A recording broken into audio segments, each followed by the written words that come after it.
Well, good morning, and you know what today is. Gotta have some form of pink on. My goodness, Jude made it in. My girl Snazzy, Radio Gods. Hello, simple girl from that valley. Just Breathe Joyce, how are you? There's Wiss, good morning. NC Mountain Girl. Dry eyes, runny nose, and it's cold in the morning. I would go ahead and say spring is officially here. It's already driving me nuts. Fret not. I will be bitching about the heat in a couple of months. I will be.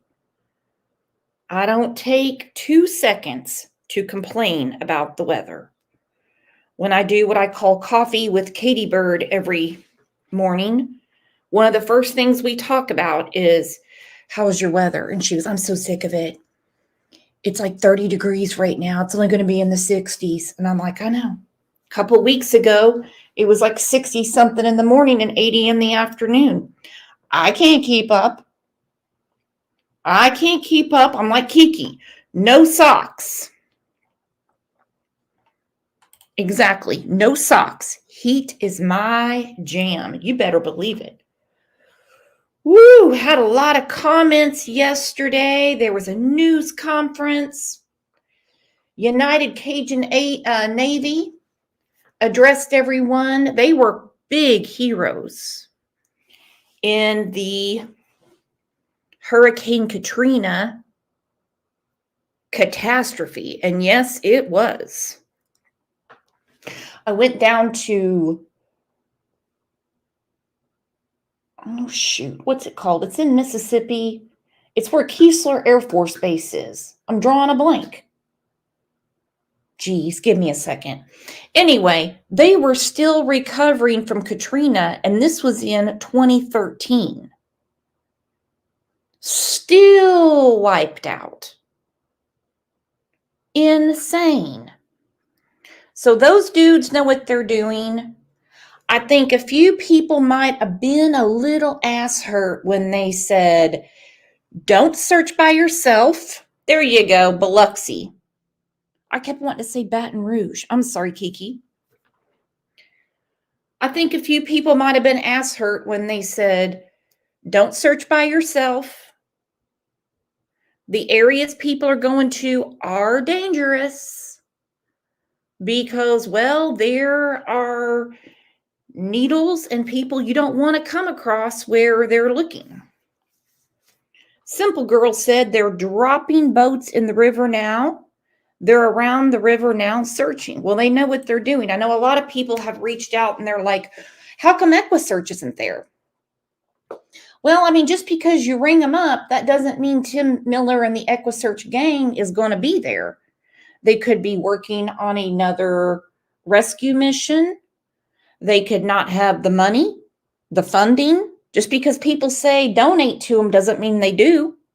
I'm still wondering if Audrey Cunningham's family sent them the money they were supposed to. I don't know. But JLR is there.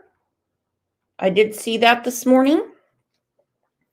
He said all-night drive to Tennessee to help with the searches for Sebastian Rogers and Riley Strain. Very good. Yep. He's right there. So let's take a second because we know what today is before we get to the comments. Oh, guess what day it is? Guess what day it is? Huh? Anybody? Julie, hey, guess what day it is? Oh, come on, I know you can hear me. Mike. What day is it, Mike? Leslie, guess what today is? It's hump day. Woo-hoo! It is hump day. And as you know, we have been called mean girls for quite some time for telling the truth. We don't go out of our way to pick on anybody. So in mean girl fashion, whether you're wearing it or not, we just say we wear pink. Angela said, I'm a mean girl, allegedly. No. Telling the truth is not being mean. Matter of fact, I'm going to be mean today. I think we might be doing a second show. Depends on how caught up I get on everything. I'll talk to you guys about that later. I'll drop some stuff in Discord about it. So let's talk about the Cajun Navy before I get to the comments from yesterday's show. I know a lot of people are saying they don't know what they're doing. They don't know what they're doing. I think when they were doing their press conference yesterday, I'm not going to go through the whole thing.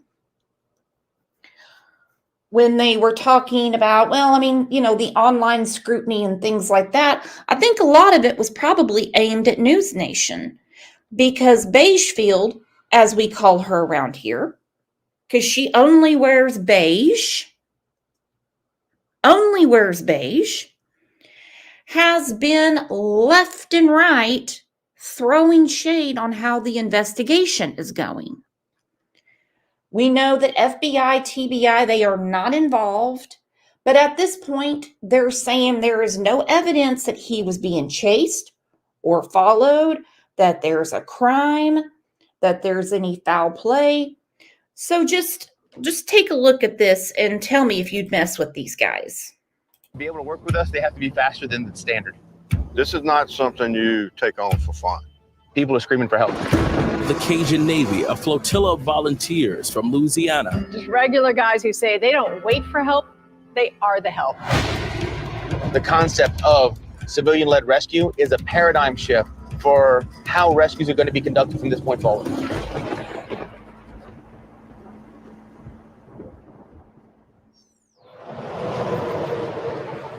Hey, Trey, I'm rolling on the Basin Bridge right now, about to make that exit. The Cajun Navy is like a loose conglomerate of people who came together when their neighbors needed help. Hurricane.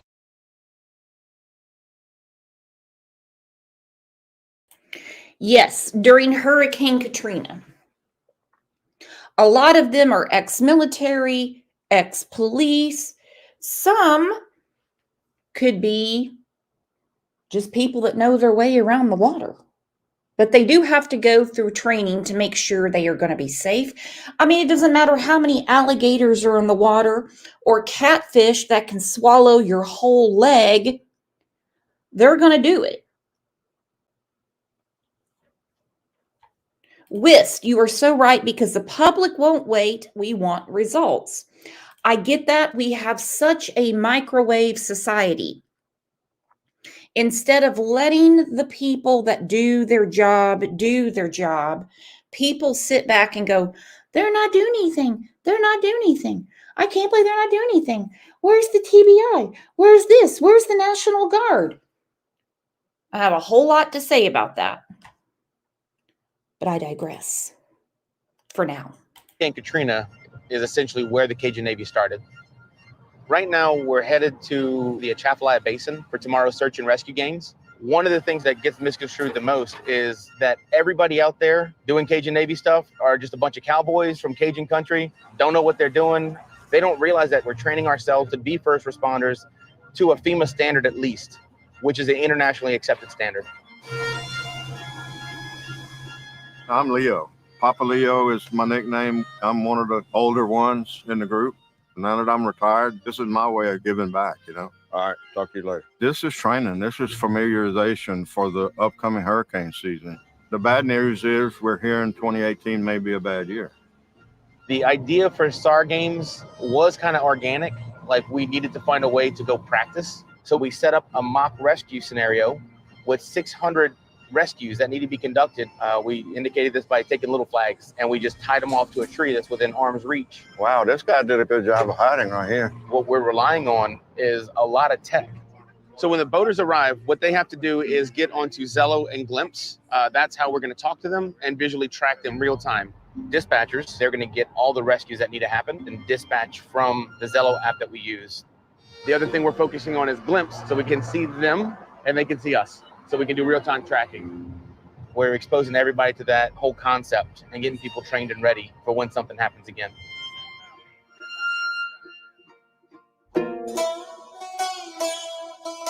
This is our inaugural event. We've never done one of these before, and there's a lot of eyes on us.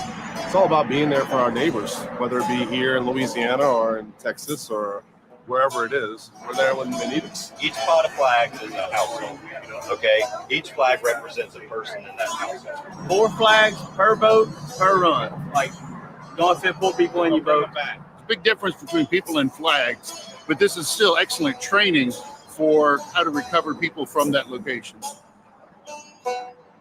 Ladies and gentlemen, at the siren, we're going to go ahead and start the Cajun Navy SAR games. 3, 2, 1. All right, good luck, y'all. What is this all about? Civilians can make a difference. They can do something and accomplish amazing things when they work together. A flag! It's a flag! Oh my God! Oh my God! So you have 2 F-14 flags, correct? We're making it up as we go. This hasn't been done before. We're striking out on our own way to find the right way to go about this.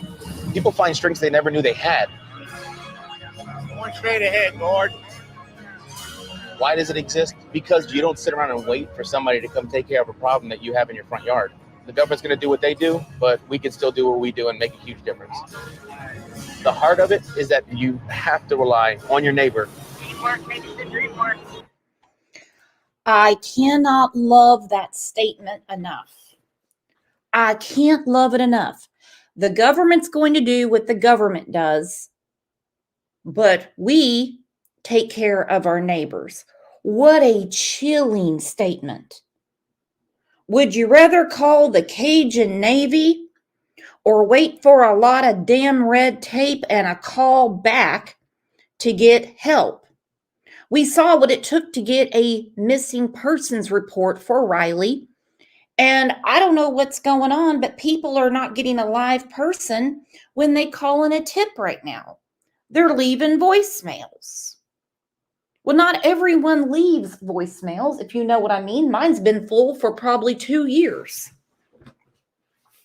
I'm always like, if you need me, text me or call me.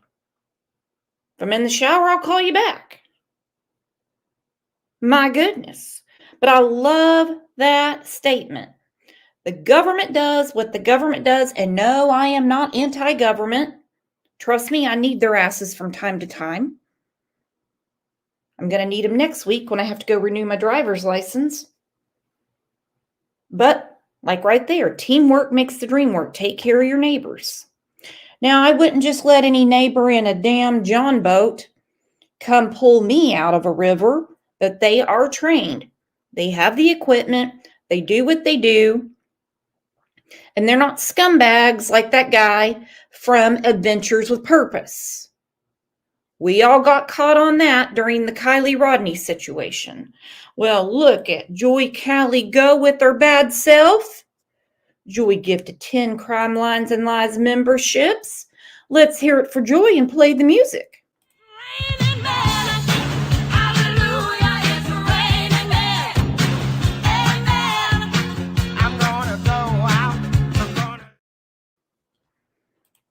Thank you so much, Joy.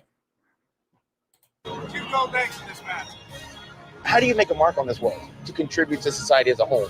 To know that I'm a part of something that's going to be a shining example of what Cajun is, that's a driving factor. To see a legacy established by a group of nobodies. Team number 10, Team 10, you are the winner of the grand prize. Thank you all again very much for participating. We all made a lot of progress today, and we all had a good time. Thank you all very much. Good job. All right. Take care. The need is there. We're not trying to be superhuman.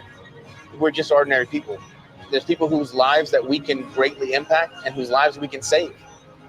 That makes a difference. And as I said on the show we did Friday, the first show for Riley, I said, thank goodness the Cajun Navy is there. EquiSearch has their forte, not saying they're not good in the water. I'm not saying that at all, but they will call in backup a lot of times when they have different water, as you know. But when they said we're just ordinary people, ordinary doing the extraordinary.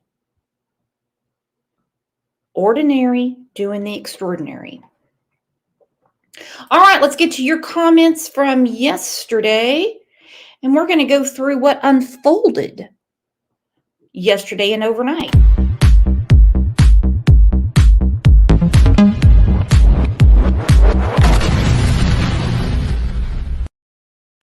This is from our show yesterday, and we do have a playlist set up for Riley Strain and many other cases.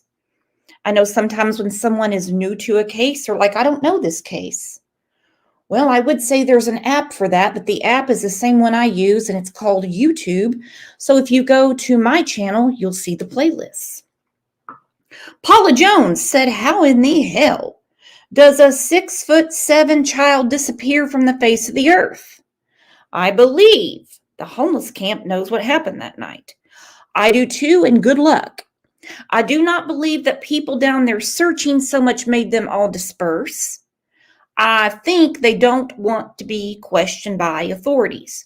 Some of these people, it's not that they can't get jobs. It's because, well, if you have seen the movement, they are very anti-government. Believe it or not. Candy Garrison said, I don't know how close to the river Riley's card was found, but the river was 4 feet higher when Riley went missing than when the card was found. I was thinking about your comment a lot overnight.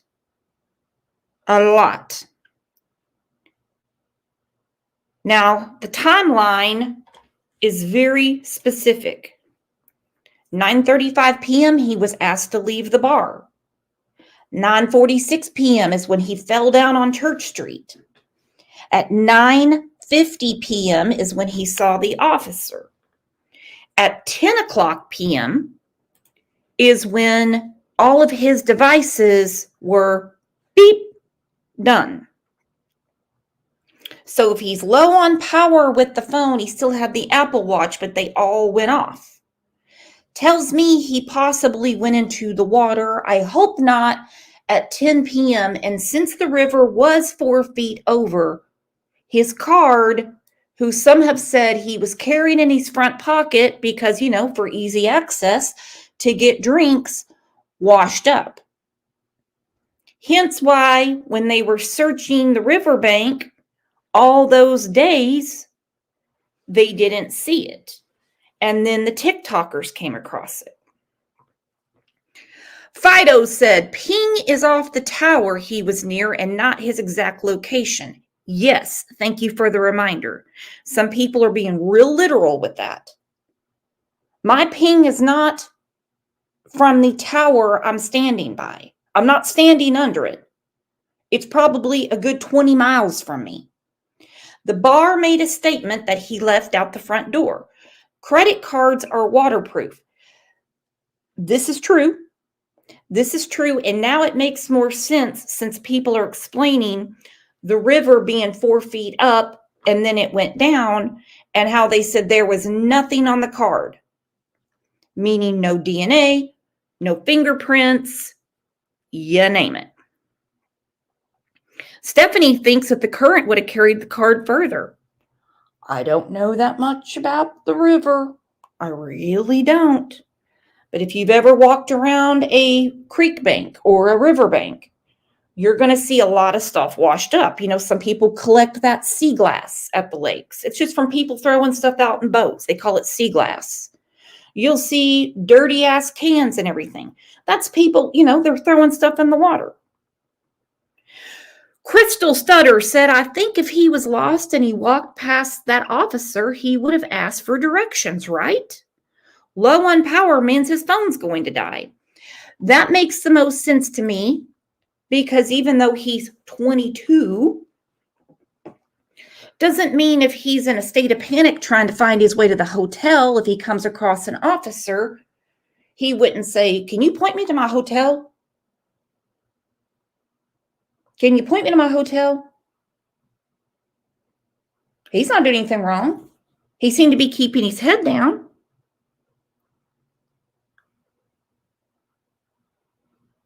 Seems like through the night air and walking around,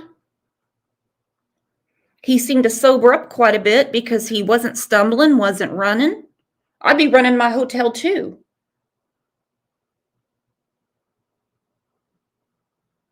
I mean, he had a phone.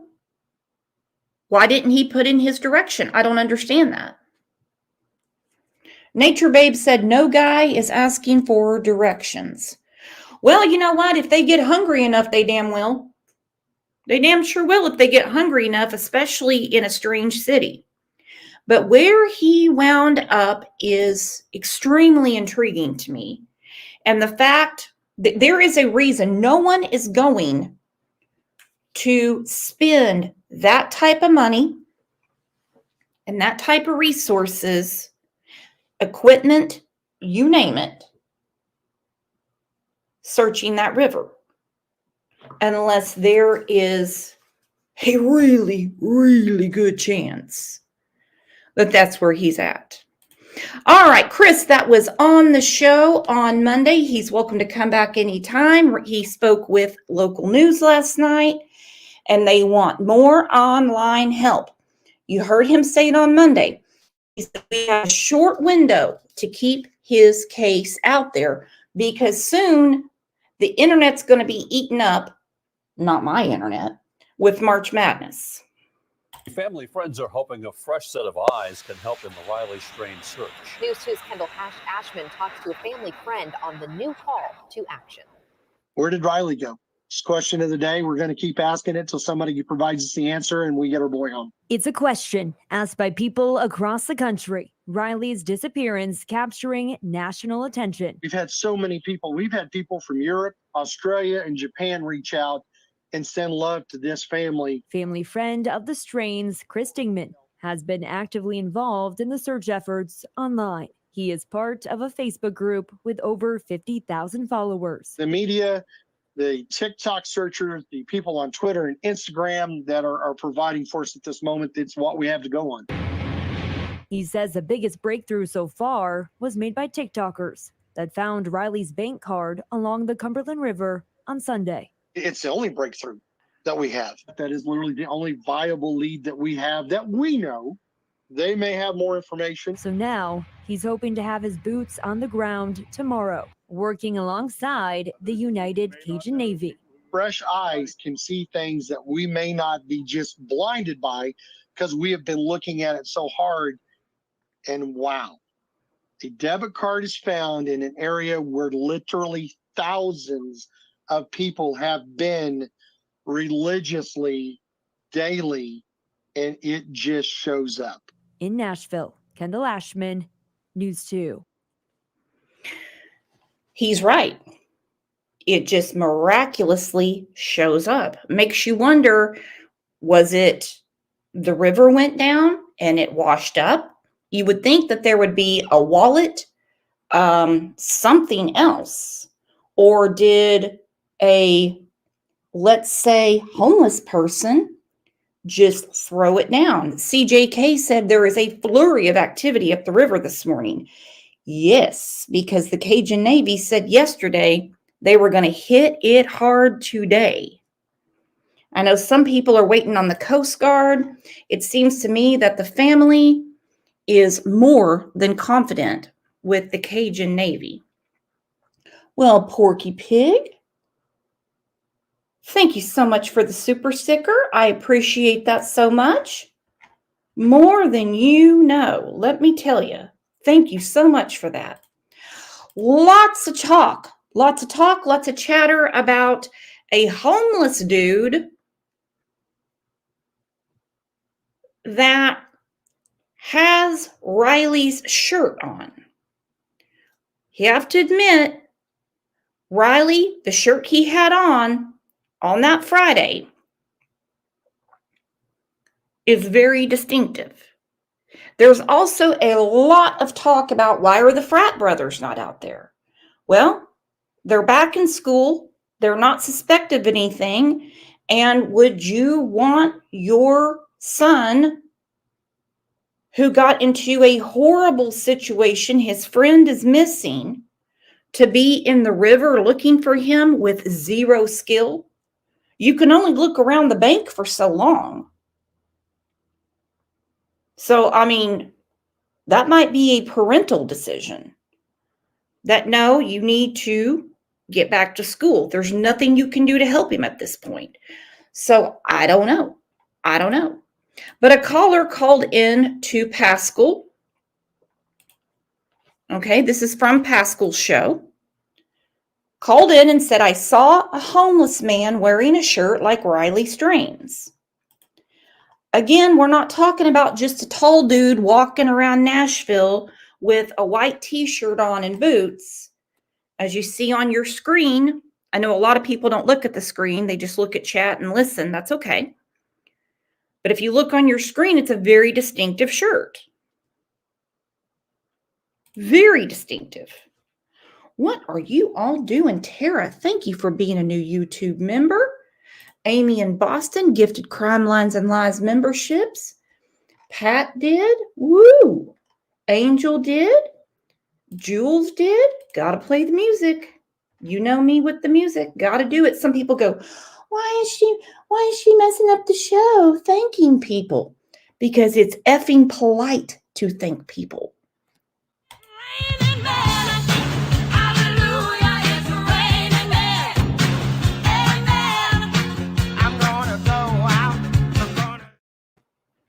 So glad you're here, Preschool Granny. Thank you. So let's look at what this caller had to say to Pascal. Again, Pascal has a disclaimer, much like mine. If somebody grabs the link and comes up, his looks somewhat like mine. The views and opinions expressed in this program are those of the speakers, commentators, experts, and/or hosts. They do not explicitly or necessarily reflect or represent the channel's policy or views held by the channel or broadcaster.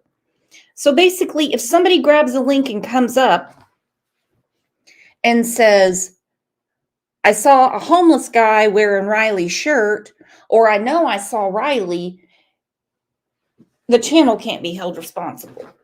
So I do kind of feel bad because, well, I've been there, that he's getting all kinds of heat for this.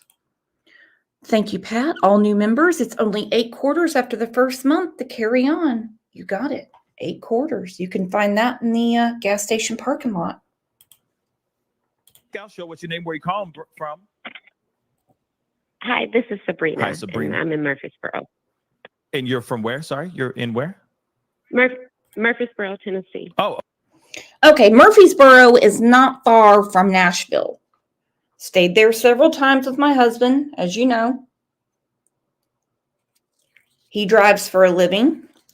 And we've been to Murfreesboro several times. Matter of fact, went to, I think it's called Hanks, if you're from that area, to go see my girl, Sarah Simmons and Kevin Key.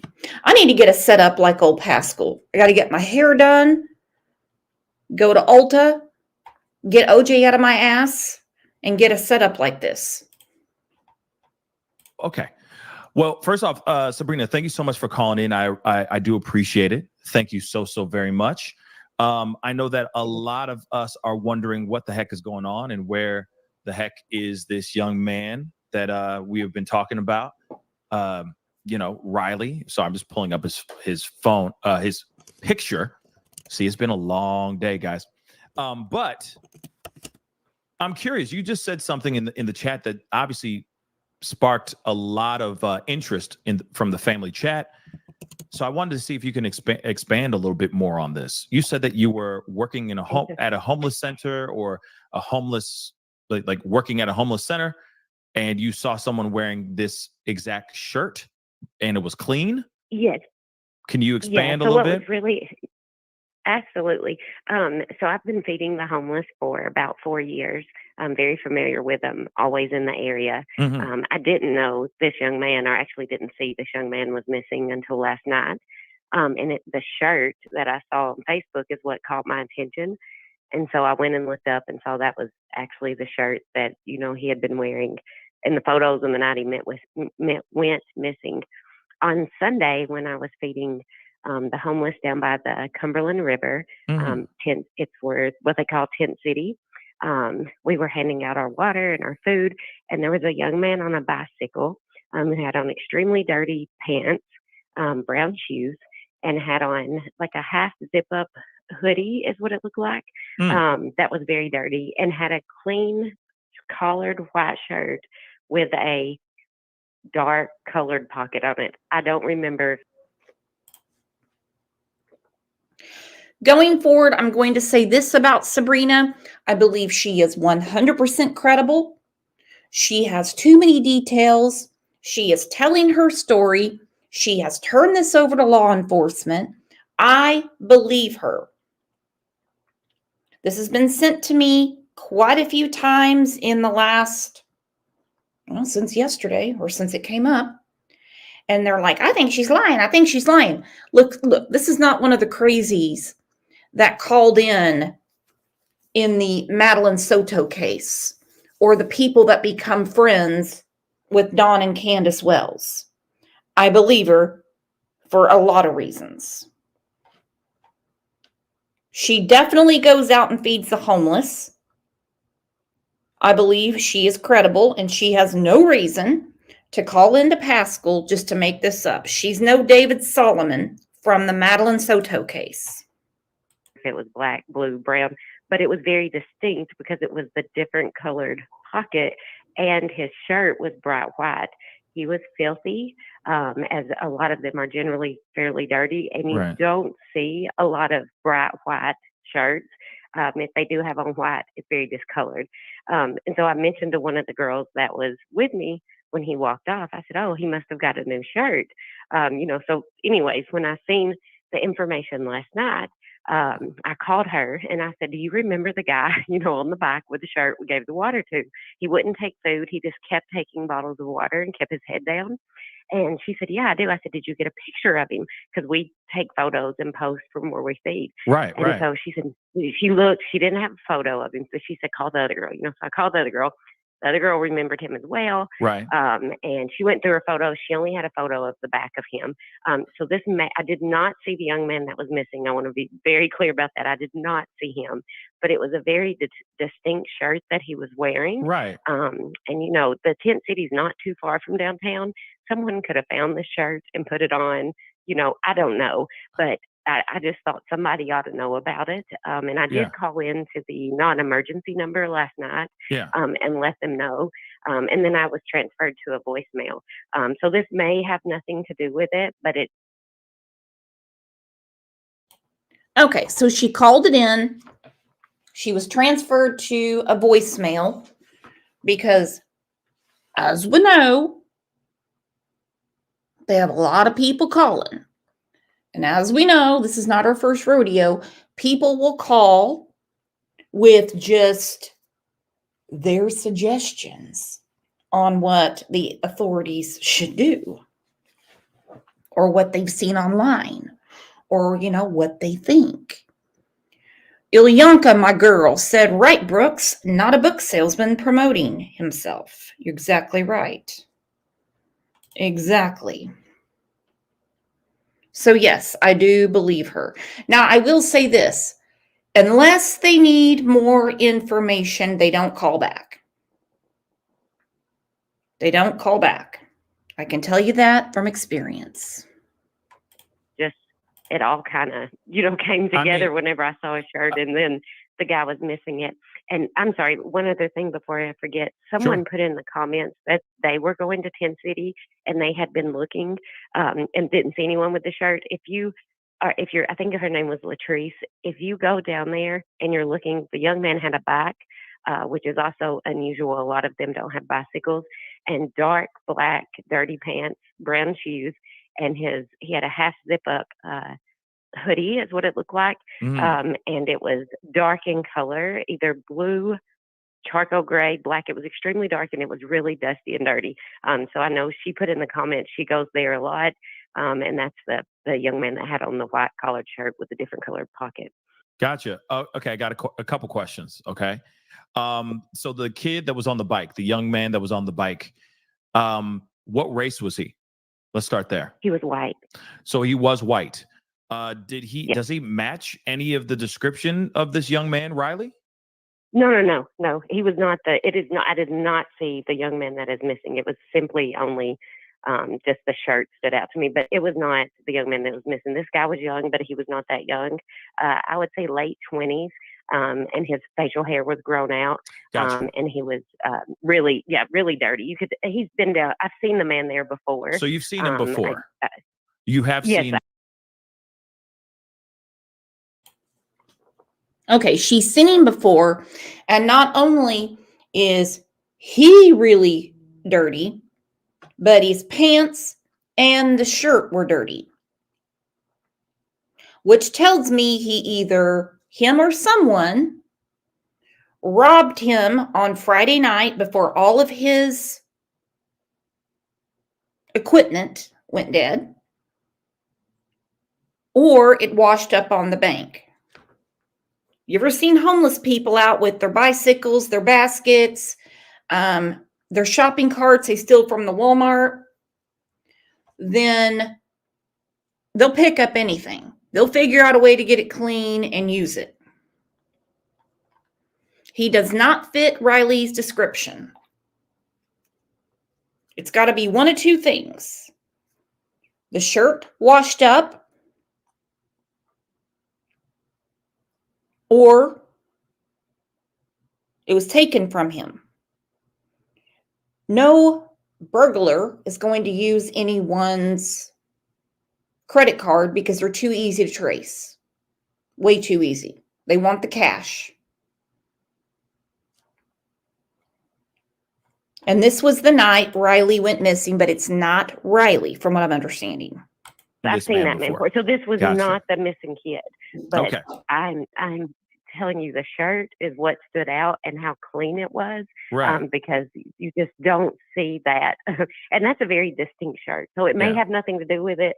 He may have gotten it from a Goodwill or something. You never know. But I do think it would be worth checking out because it's close. But it's not like this is some Champion hoodie kind of thing that you can just get at Goodwill. Right. Like this is it's very distinct. I mean, this is very, like, even you can see it in this photo. It's almost as if he just got it out of the plastic wrapping, because there's still creases in the shirt. Yeah. You know what I mean? Like it's Yeah, brand spanking you notice new. the new shirt. Yeah, it's brand spanking new. So at least in this photo here that I'm looking at here. So I'm curious, because obviously if you got a homeless man that is just covered in dirt, but he's wearing a brand new, like maybe nicely pressed white and black shirt, that says a lot, right? So I'm curious. You said that you've seen this man before, this young man, that's not him, obviously. Do you know anything about him? Is he known to be a dangerous individual, so on and so forth? I do. All I know is I recognize the faces where I go and hand out food, and I've seen him there before. He travels. If anybody in here goes to the homeless camp, he is always with two individuals. One is a lady. He's on a bike, so if anybody that goes to the area, you'll know very few have bikes. He's always with a lady who's heavier set. And then there's another man with him that generally wears a camouflage jacket, and he pulls like a cart wagon looking thing with him all the time. And Okay, so she knows what she's talking about, and I stand corrected. I thought I heard her say that the shirt was dirty as well. So I can give up, if she saw it firsthand, that it washed up on the river.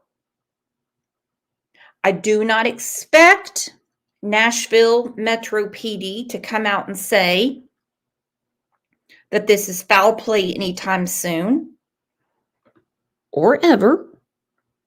In tourist towns, those things always seem to be brushed under the rug ASAP. I'm assuming the three of them stay in a tent together. If I don't know if anybody's listening that wants to go check it out, but there is a top portion at Tent City by the Cumberland, and then you go down a hill and there's a lower portion. These individuals stay at the top portion of Tent City. Now, when with Tent City, you said that it's not far from like how far away is this from like the Luke Bryan bar? Can you give me some sort of can you give me some sort of, I don't know, layout just so I can get an idea? Because I know that his phone was pinged on the opposite side of the town, like far away from the hotel that he was actually staying at. So I'm wondering where this Tent City is. If you pull up the map of Nashville and you see where the Titan Stadium is, this would be roughly right at about a mile away from the Titan Stadium. So I don't know if you're familiar with Nashville. It's off Hermitage Avenue. And to get to it, you go Hold on. off Shelby next to Titan Stadium. Hold on one second. I'm pulling all this stuff up. We're doing a map time, everybody. Look at me growing up in the world. Let me see what you mean. So say that again, because this is just a general map. Are you watching the show at all? Like, can you see the show on screen? Well, I was watching you on my phone, and so Okay. now It's okay. it's not on. So yeah. But so where do I go? Are you familiar with downtown Nashville? Not really. I've been there a couple times, No. but Okay. I'm not So super familiar. next to the Titan Stadium, it's Shelby Avenue. That's the exit you get off of. And if you go next to the Titan Stadium on Shelby Avenue, there is a bridge that you cross over, and you go to Hermitage Avenue and turn left. And it's roughly 3 blocks down and you turn to the left to go down into Tent City. So there's not a physical address, of course, but that's where it is. So it would, if you can see Shelby Avenue and Hermitage Avenue, you'll go down about 3 blocks, and it's going to be there next to the Cumberland River.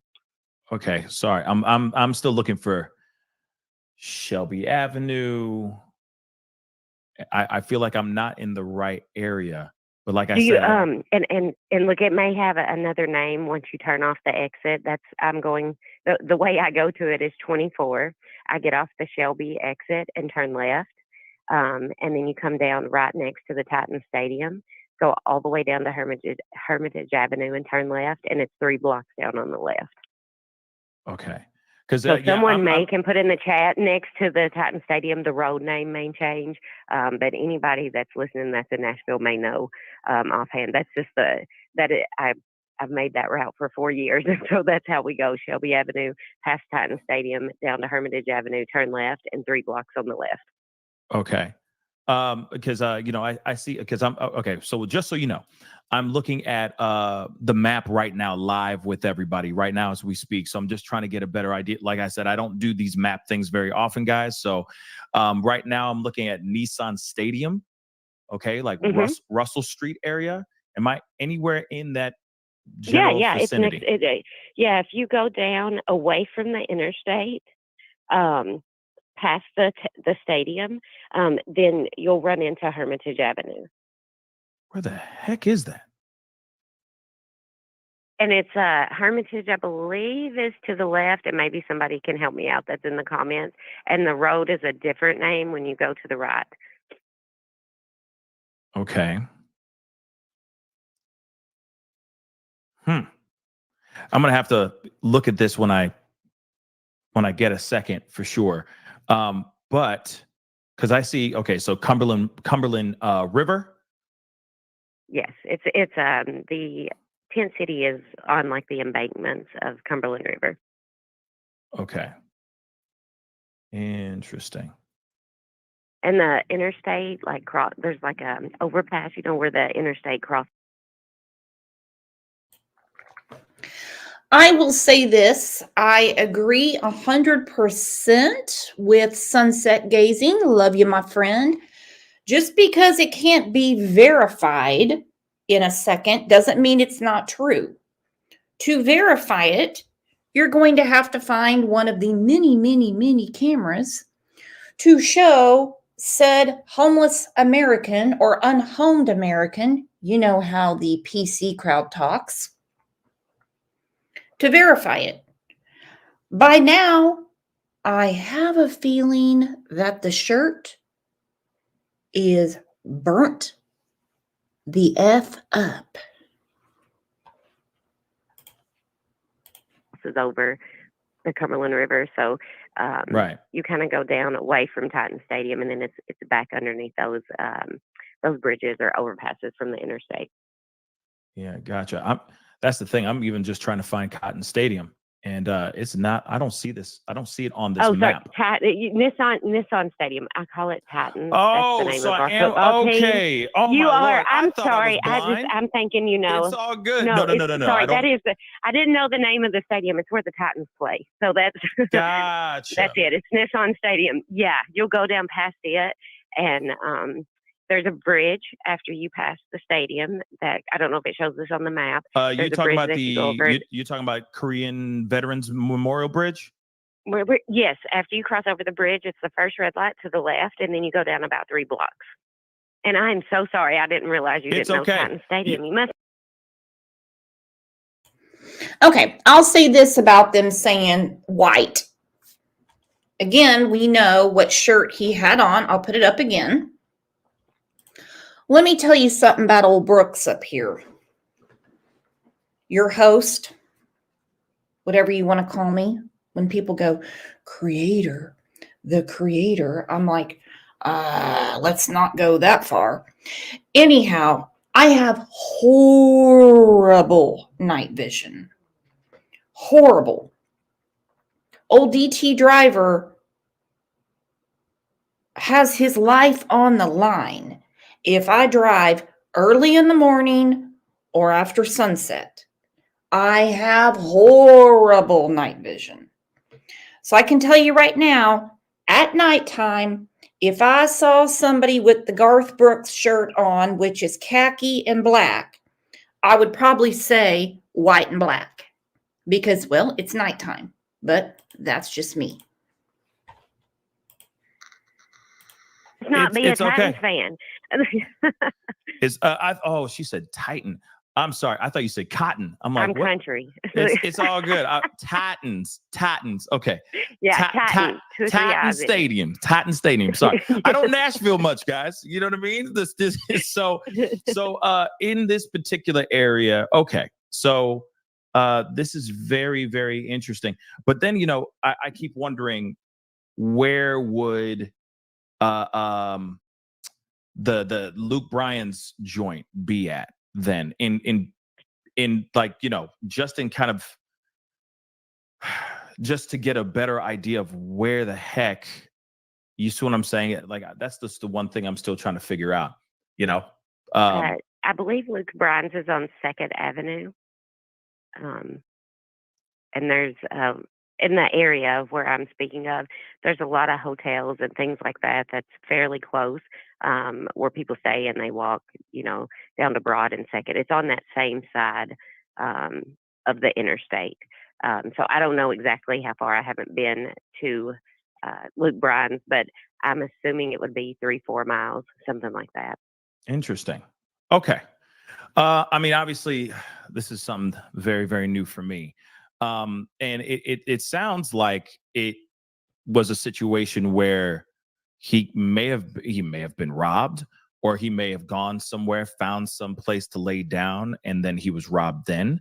Because it just doesn't make sense that he would, just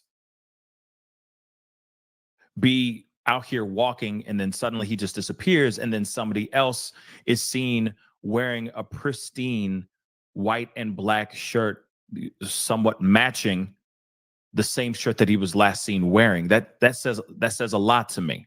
You know what I mean? Now, you called police, right? You talked to them, and did they take in that information? Do you know if there's been any developments around that at all? I don't. So I called the non-emergency number, which was what was listed on our local news station's Facebook, because that's where I saw the post. And I spoke to a lady there who transferred me to a voicemail box, and that was last night. And so I haven't heard anything back or anything like that. Okay. And so, just so I understand the timeline too, when did you go down to? I went on Sunday between like 1 p.m. and 2 p.m. in the afternoon. Gotcha. And I didn't. Okay. Scratch me talking about my bad vision at night. 1 p.m. and 2 p.m. on Sunday, which would have been March 10th, if I'm looking at my calendar correctly. I'm not going to hold it against her that she said white and black. From afar, that's how it could have looked. I don't know. But the shirt is distinctive. Distinctive. Delana said she knew nothing about it until I told her. Who are you talking to? Oh, Delana said, I got one for you all. My friend has been down there all week in this exact location and knew nothing about Riley being missing. She must not follow the news, because if it's on my local news, it's damn sure on theirs. And we know it is. See the post of the young man until yesterday, last night. Interesting. Very, very interesting. Have you maybe contacted, or been able to get in contact with family at all, just to let them know? Maybe. I haven't. Go ahead. I haven't. All I did was called the non-emergency number. That's all I've done. And then reached out to the other people that was with me to see if anybody had photos that might have had his face in it. I see. I see. Very, very interesting. Well, Sabrina, I do appreciate you letting us know all this. I'm still kind of curious how, unless his phone was taken from him, which is probably what happened here, for his phone to be on the other side of the city, opposite direction of where his hotel is, his clothing, if he was robbed, good possibility of his clothing being taken from that young man that you just talked about. There is a good possibility of that as well. But I keep wondering, then where is he? Right? That's the ongoing question. Why hasn't he gone to local PD, found an officer really quick and saying, hey, I need help, whatever it may be? We haven't heard anything like that yet. But I do appreciate you calling in and letting us know about this, because this could be everything, and it could be nothing. But still, no matter what, right, it doesn't hurt to look under the investigate this possible lead. But that's interesting. It's very interesting, Sabrina. It is. When are you planning? Are you planning on going back down there anytime soon? I do. I feed the second Sunday of every month. But since I saw this last night, I'm planning on going back this weekend. Right on. I live about an hour away, just to see if I can see the young man again. Right. But if you don't mind, I'll just give a description again in case anybody local is listening, like law enforcement. By all means. It's at the tent city that is off of Hermitage Avenue, by the Cumberland River. There is a top section when you first turn in, and a lower section. This young man came from the top section on a bike with a heavier set woman and another man who was pulling like a wagon cart type thing. The man he was with had on camouflage. The woman he was with had on a red and beige shirt. He had on black jeans and a dark colored, looks like 3/4 zip up hoodie with a white collared shirt with a darker pocket on it. And again, he was on a bicycle, which is very unusual for there. That is very interesting and very odd. And yeah, Marky M just said it was this 17-minute walk from Tent City to the Luke Bryan bar. So it is possible if he was walking in that direction. He's a tall guy. He's probably got a very long gait in his strides and whatnot. So there is a good possibility of him getting down there pretty quickly and maybe turning back around, or something happened in that area. As far as the other people, the person dragging the cart and whatnot, was there anything discerning, anything that popped up to you when you saw them as well? No, it's just whenever, especially if there's anybody local who's checking it out, the individuals down there tend to go in groups, kind of stay in groups, 2 at a time, 6 at a time, things like that. Right. And so if somebody happens to go down there, someone on a bike and then someone with the cart wagon thing it was like a cloth black, maybe like an academy type wagon that you pull, and then Gotcha. the heavier set woman. Those 3, where I feed quite often, tend to always be together when I go.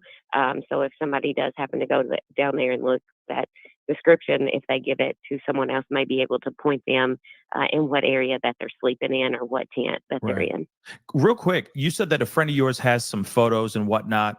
Do you think you could share them at all with the, I can. We have a photo of Okay. the bike and the back of the guy with the lady. You can kind of see the lady, part of the lady on the side, and I definitely can send them over to you. You have it? You like have it with on your person right now as we Yeah, speak? it's on Facebook. I can screenshot it and send it. We post pictures after we feed every Sunday, Yeah. so I can pull the picture off and send it over. Yeah. If you can, please send it my way. That would be fantastic. Because I'd love to be able to share it with everybody, because you never know if they travel as a pack. You know, he rides with a clique, it sounds like. So you never know. Maybe this guy knows something. He may have found that shirt randomly on the street. You just never know. That's You know, what I thought. Yeah, he may at really least maybe be he could point them of where he got it at. I mean, exactly. he may have got it out Goodwill. Who knows? Exactly. But at Yeah. least it would be worth someone checking into. I feel like. Absolutely. Well, Sabrina, please send me that stuff. We just put the email, my email in the chat, but please send it my way. info@thepascalshow.com. If you can, please send that my way. That would be amazing. Please let us know if there's any updates, or let me know if there's any updates. If you can, that would be greatly appreciated. And also, I'll just say this too, please be careful. Okay. Because you never know. You know what I mean? Just please be safe and careful over there. Okay. If you decide to go back out All there right. soon. Thank you. All right. Yes. Thank you so much. Thank you. And fantastic memory, by the way. Oh, thanks. Yeah. All right. That's crazy. Okay. Are you playing a lot of concentration or anything on your? That's what I want to know too. Dang, she's got a good memory. But as we have said in many, many, many cases, if something grabs your attention or is brought to your attention later, you're going to remember it. Pat, thank you. Prayers for Riley. Nature Babe, you are so right. I just saw it myself on Amazon. It's black and beige. Yes. She said white. If that's how she saw it, then that's how she saw it. I'm not going to discount the woman. I mean, there's enough craziness on the internet and we have seen too many people grab links for their 30 seconds, 2 minutes, 3 minutes of fame that do nothing but derail investigations. Thank you so much, Kim Scott, for the super sticker. And we have a lot of new members. You guys have been busy, busy, busy. Let's play the music. You know how it goes.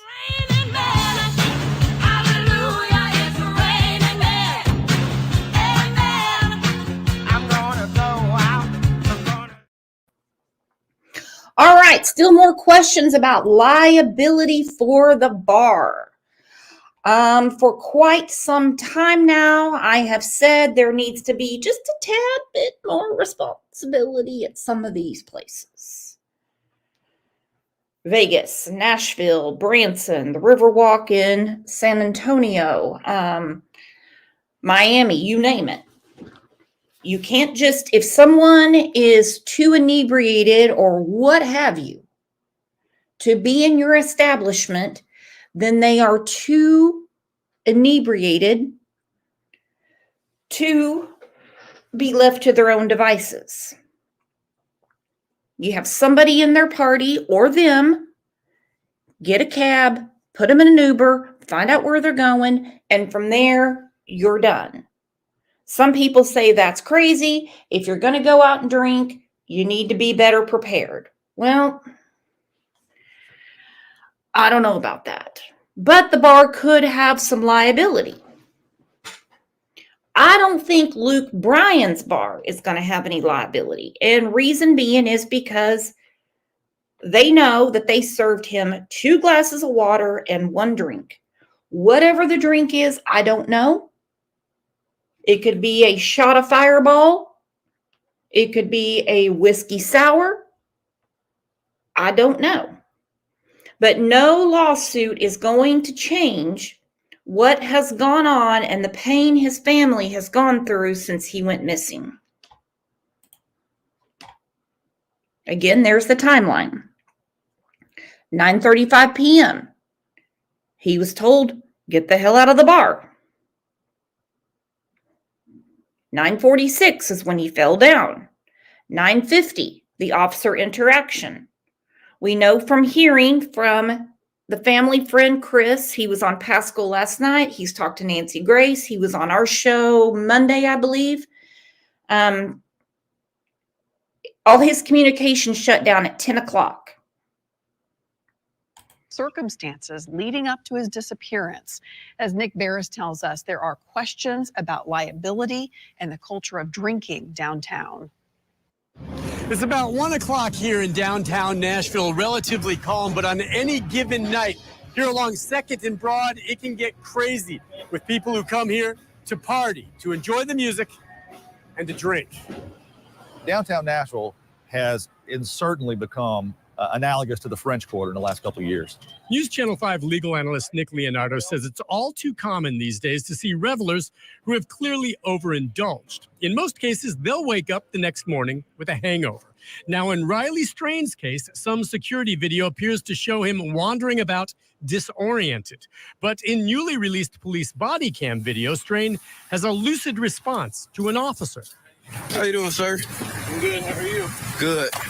The 22-year-old from the University of Missouri came to Nashville on spring break with fraternity brothers. He disappeared a week ago Friday after being thrown out of Luke's 32 Bridge Bar. The Alcoholic Beverage Commission has since opened an investigation into the circumstances. In Tennessee, bars can face potential liability for serving someone under 21. Or if they serve someone who they knew to be, intoxicated at the time they served him, and then that was the proximate cause of someone's injuries or damages on down the road. Okay. I do want to know, somebody just walks in with their friends, they order a drink. How do you already know they're possibly intoxicated?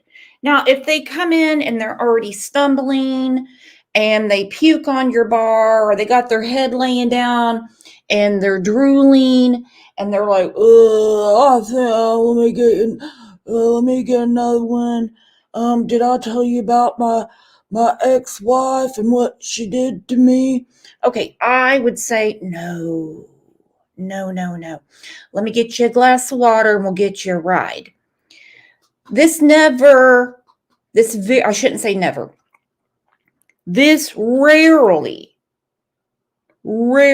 flies through in court, because we don't know what people did before they got there. We don't know. Thank you, Wimbles. So glad you're here. Could Luke's be liable for Strain's disappearance? The bar says records show he was served 1 alcoholic drink and 2 waters, and then security escorted Strain out for violating unspecified conduct standards. If that is true and accurate, it is a high hurdle, and it may not be any liability there for them. We don't know if that was the last bar that he had been in, and where had he been before? Has there other bars that were over-serving him? Did he have liquor on his person? And of course, Strain remains missing, so it's still unknown what happened to him and why. Regardless, Leonardo says that Strain's case is sure to get the attention of state lawmakers to consider perhaps passing more clear guidelines on how and when bars can serve patrons alcohol.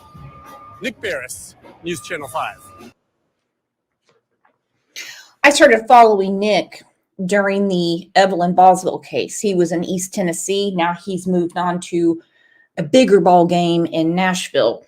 And I can say his reporting is credible. Obviously, with that clip, there's nothing you're going to argue. But I know in some other cases, people are like, but how does he know? How does he know? How does he know? He's been doing it for a little longer than we know. Beautiful Messy Ball said, and why aren't his frat brothers talking?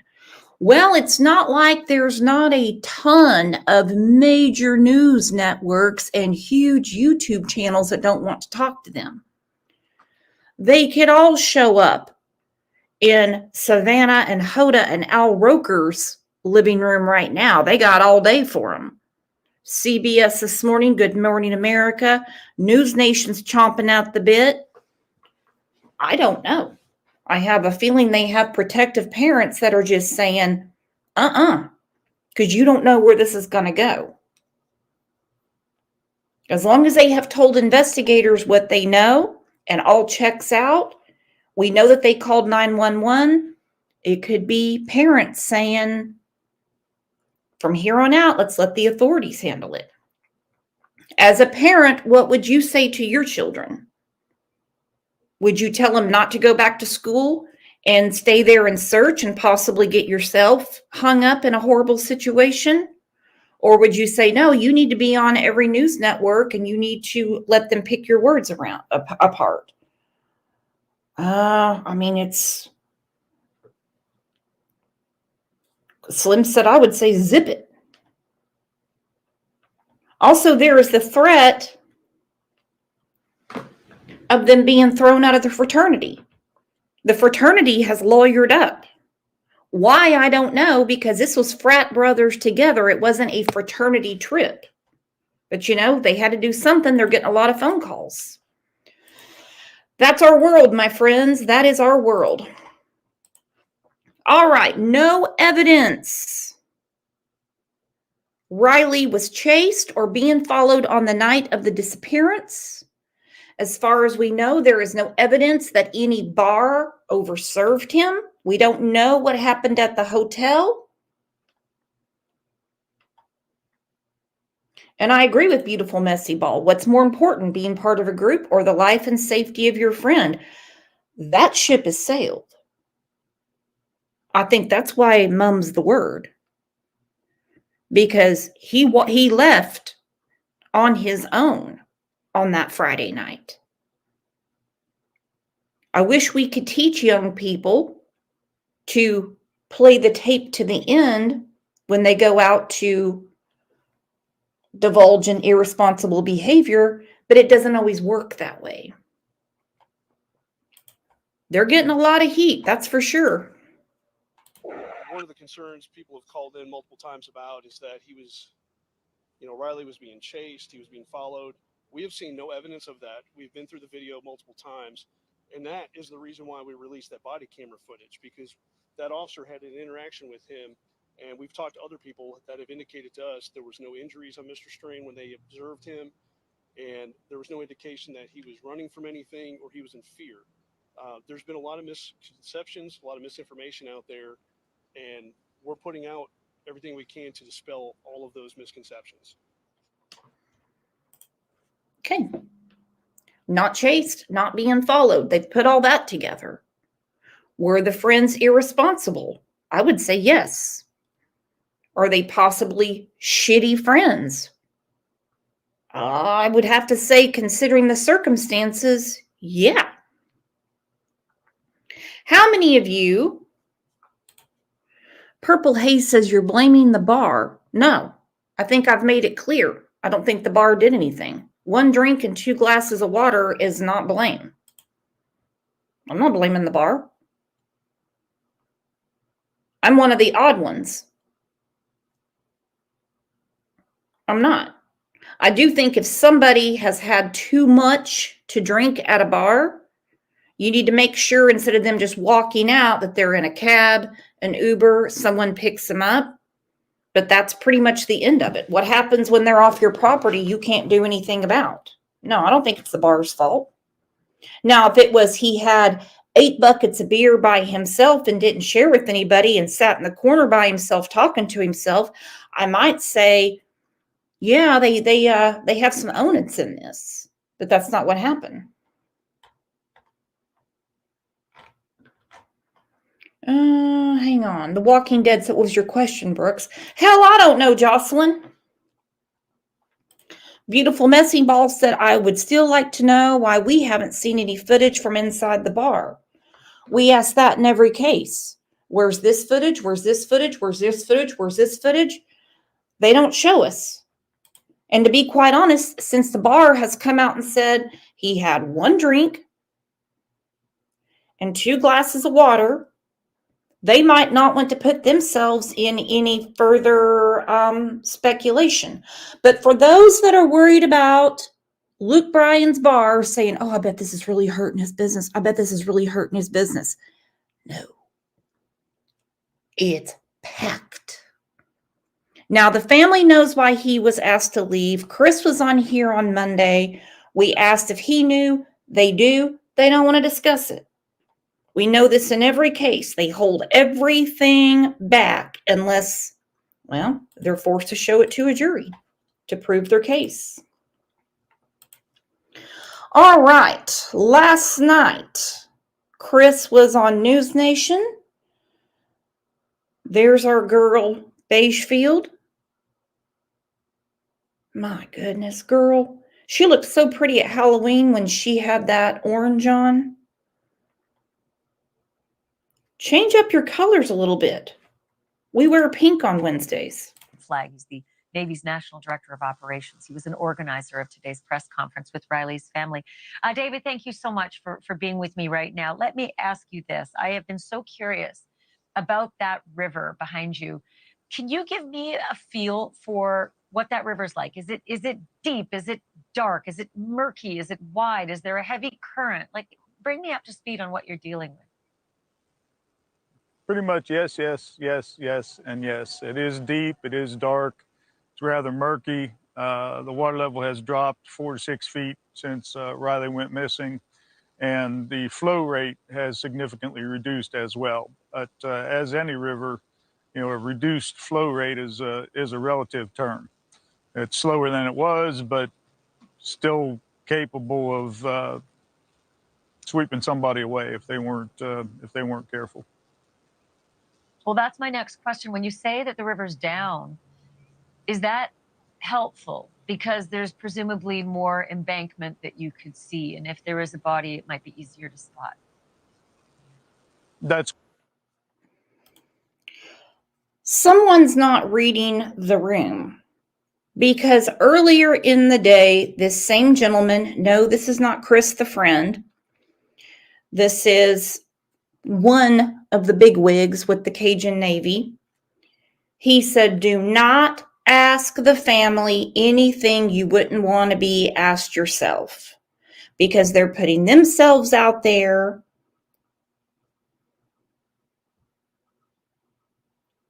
At this point, in a way, I have seen some really nasty comments where they're getting blamed. I saw a whole thread, which I had to back myself out of, where people are like, well, if they care so much about their son Riley, then how come they didn't go with him? Because he's 22. He's with his friends.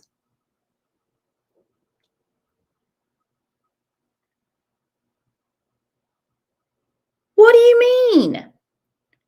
You think that they want their parents going along with them?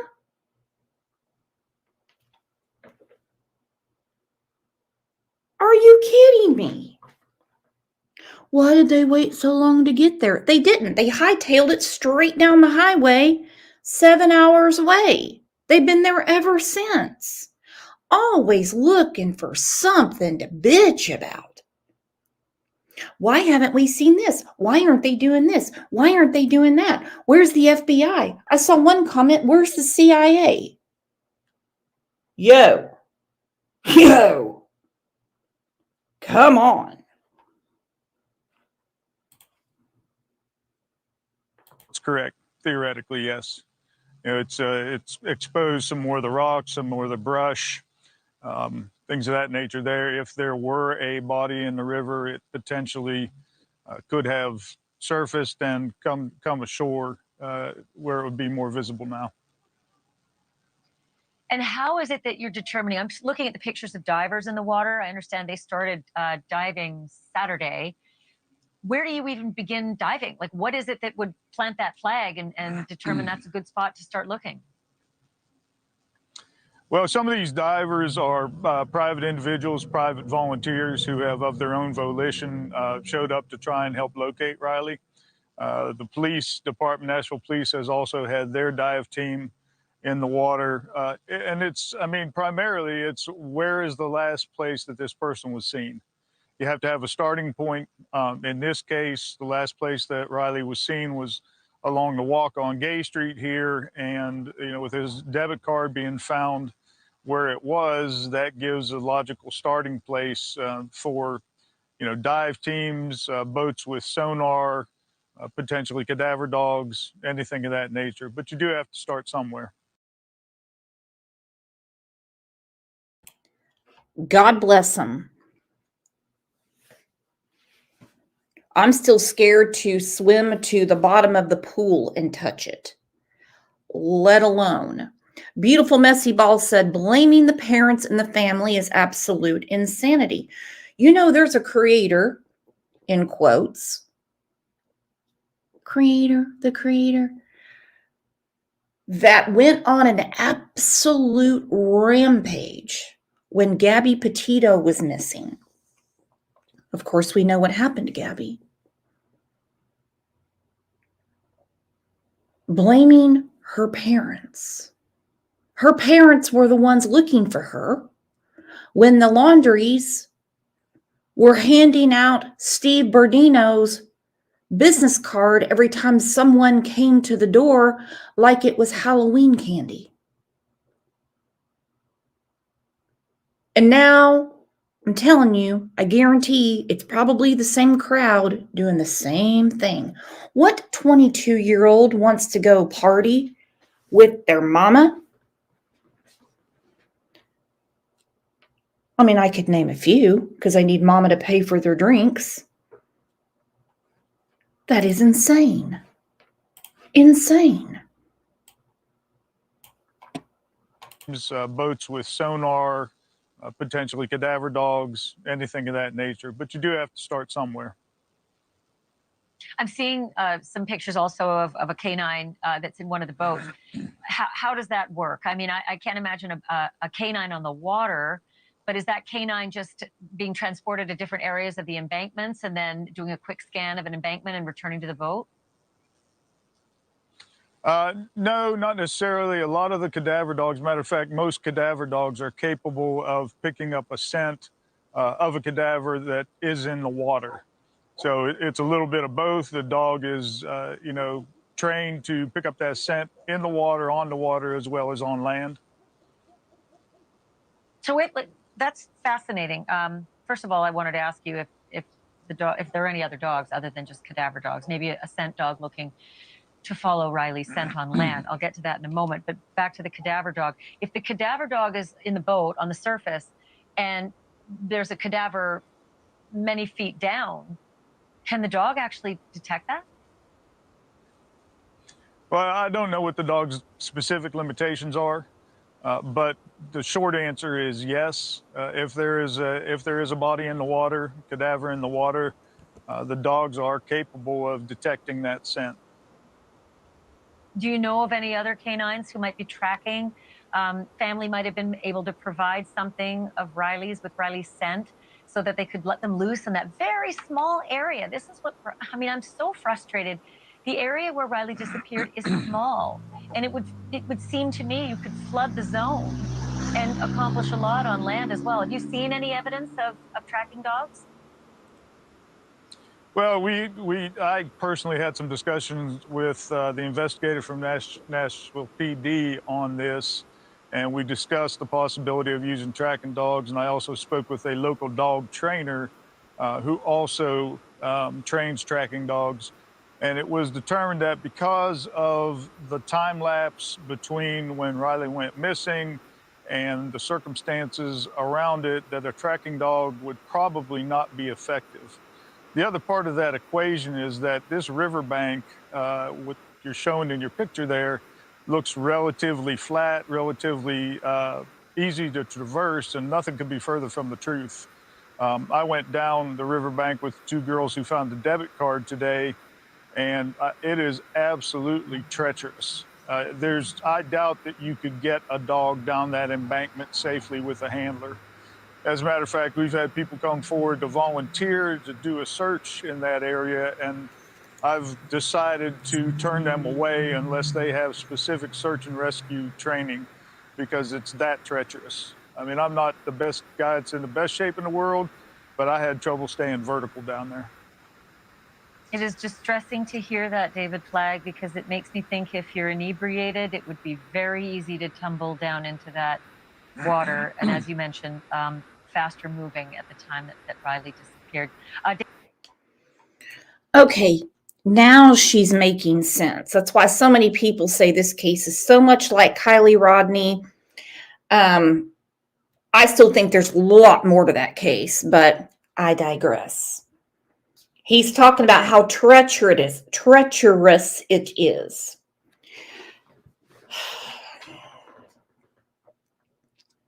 And if the water was that fast moving, let's say he is inebriated, he trips, he rolls, well, you know from there. Hence why they're focused on the water.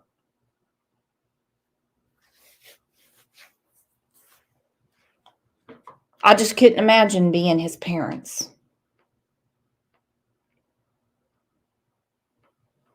Lisa said it's very swift. Very swift. David Flagg, thank you so much. I hope I can get you back on the program to update us as you continue the work. Sure thing. All you have to do is ask. Thank you for. They really need to let Brian Enton interview these people, because too many people, and I know from personal experience, not that I've been on the show, but people that have talked to Beigefield, they just say she's condescending, she's rude. They'd rather talk to Nancy Grace. Speaking of Nancy, she had a whole show last night. This is part of the recap. This is the after show.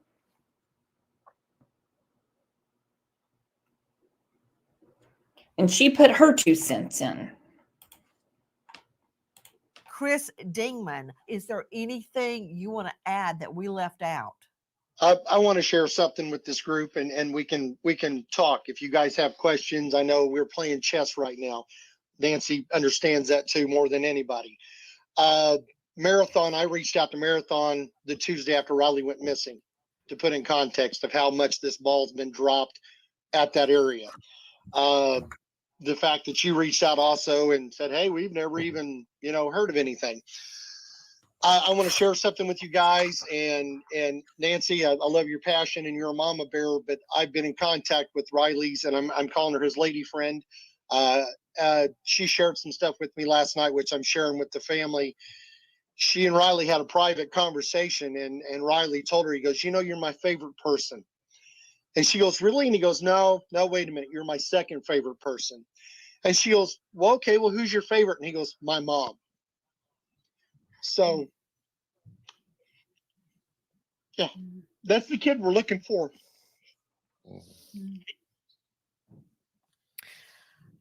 I appreciate everything that you guys are doing. So just keep doing it. We'll find Riley. What time was that? What time was that? What we know and we have put together, the last ping that the phone did, we think that is the last conversation, and she is the last person to have any correspondence with him. Well, I would ask the girl. I'm not picking on Chris. We know when the last ping was. We know when his communication went south, so to say. But I would ask her. And I would want to know if all of this has been turned over to law enforcement. I understand he's like, I told the family, but I hope that she is communicating with law enforcement. I'm sure somewhere there is verification of that. So for people saying, I bet he went to the river to S himself. Well,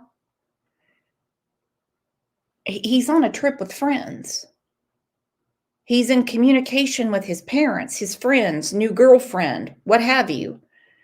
I'm not seeing, I don't know him, but I'm not seeing this dark depression that he decided to find his way to the river. But we know how, guys are walking around looking for the hotel, didn't ask for directions, because we do know for a fact he came across law enforcement. He could have gone in the woods to pee.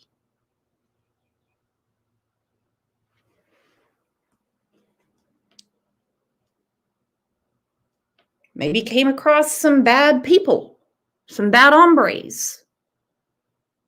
Maybe tripped and rolled into the river. We don't know. She had asked him if he was having a good time, and he had responded with good lots, L-O-P-S, which was really confusing for her. She's young, and she's like, wow, new slang. I don't. So her and her mom actually Googled He's probably it. writing lots, L-O-T-S. Well, but the funny part with Riley, if you ever communicate him with his phone, the kid was extremely punctual, even if he had a few beers in him. Exclamation points, emojis. I mean, he was a very punctual kid, a very intelligent kid. So that correspondence really was odd that that was said. But Could you tell me one more time what it said? Sure. I want to make sure I understand. What? It said good, L-O-P-S, lops. Which did he ever dictate into his phone? Did he ever dictate the message? No. So he would have typed that. And he was on foot at night walking. Yes. I would think that meant good, lots of fun. I'm very intrigued by what it's very he was interesting, saying. but yeah. When Riley would have finished her, it. Yeah. He seemed to have his wits about him. Chris, what do you think about this homeless encampment? And, I heard Dr. Bethany talking about how peace-loving and sharing the homeless community is. I'm not necessarily agreeing with that, but what I can tell you is think about that. We actually have 2 volunteers that have literally been sleeping in the homeless camps that were not homeless, to give you an idea of what we are going to and the outpouring of people. And it, as a dad, it scares the crap out of me that they're there. We've got their phones pinged. They're doing recordings. Yes, I think there's extremely viable information there. This is information for everybody in this group at the moment. The crazy thing is when the TikTok crew hit there, they were already coming to Nashville to protest what the House had done, trying to ban TikTok. We had no idea that there was that huge of a group of TikTokers. They had picked Nashville to come to Nashville to protest, signs and everything. I was blessed to get in touch with 3 or 4 of them, and wow, here we are. It just,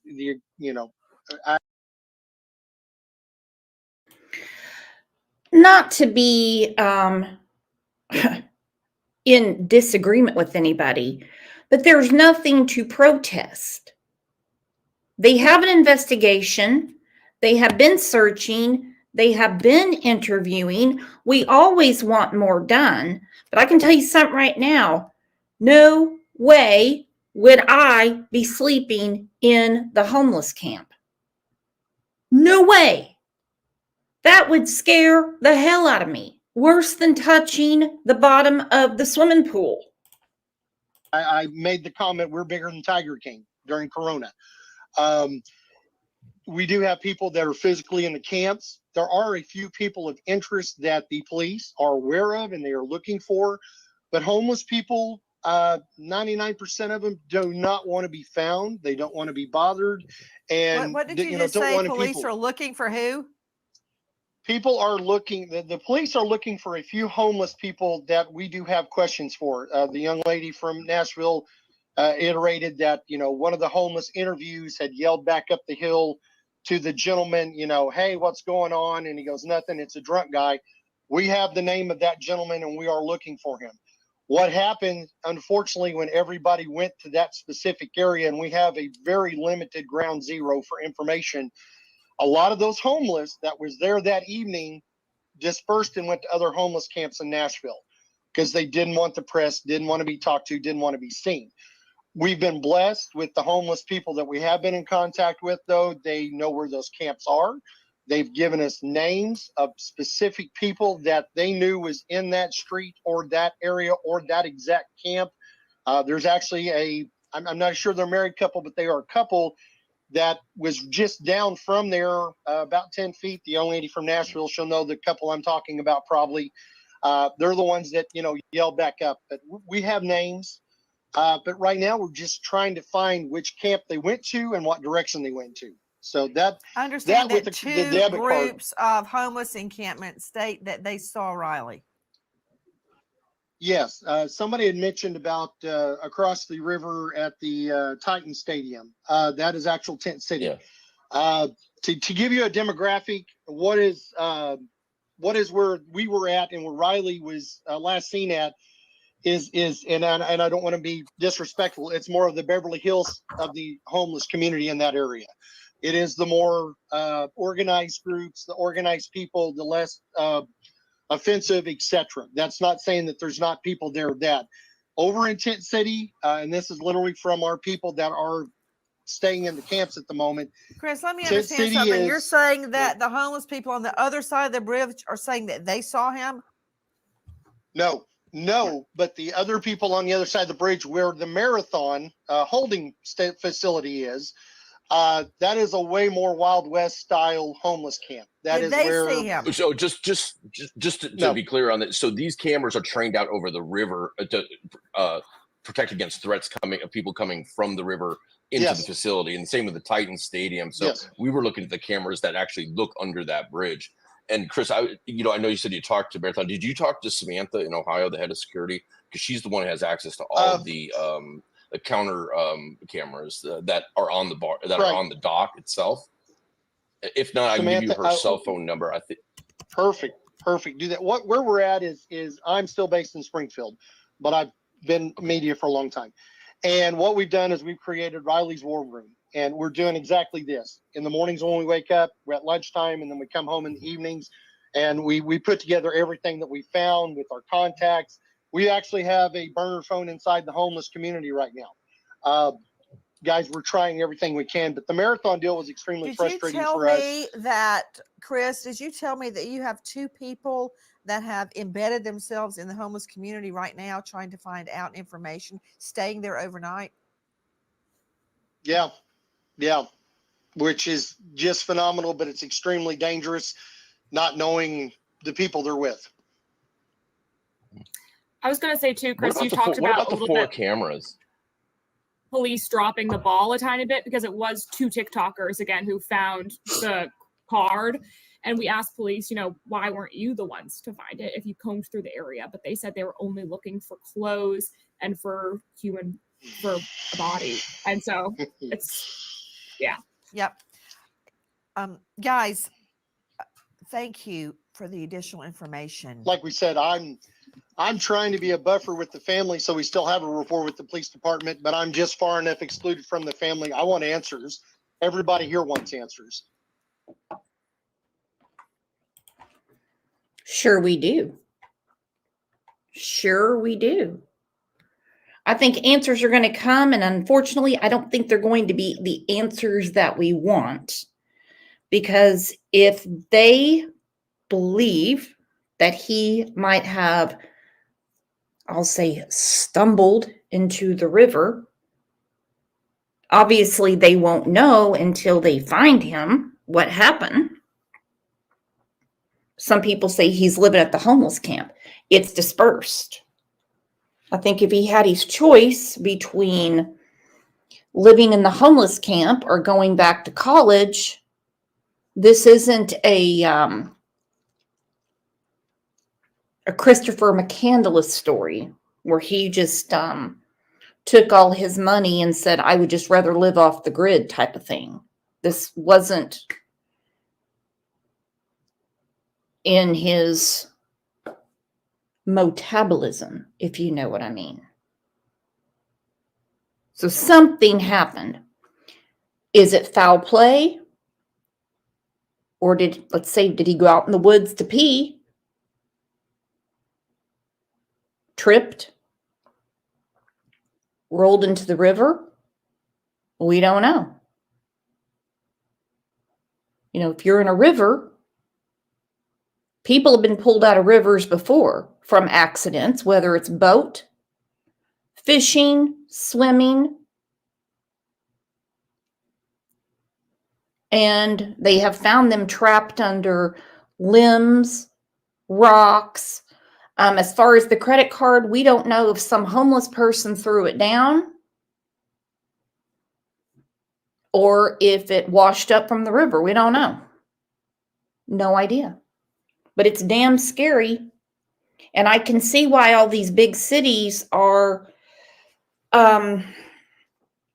cracking down on spring break. It's like, look, if you're just here to be debaucherous, we don't want it on us. I think South Beach, Miami was one of the most recent. The Ozarks has been one saying, yeah, we don't need that responsibility. Look, we have good police, we have good people, but not enough to babysit a ton of people that come in that are just, you know, here for that, I should say. Snow says, I personally don't think foul play. However, I'm usually wrong. Join the club, Snow. You never know around here. Allie B said, does this river have a decent current? Oh, yeah, it's fast. I mean, I wouldn't say it's Mississippi River fast, but oh, yeah. Oh, yeah. And it was 4 feet over the night he went missing. Remember the timeline. He was told to leave the bar at 9:35. He fell down at 9:46. So already, and he banged his head. We saw that on the post. He came across a police officer, but his phone, the whole 9 yards, went dead at 10 o'clock.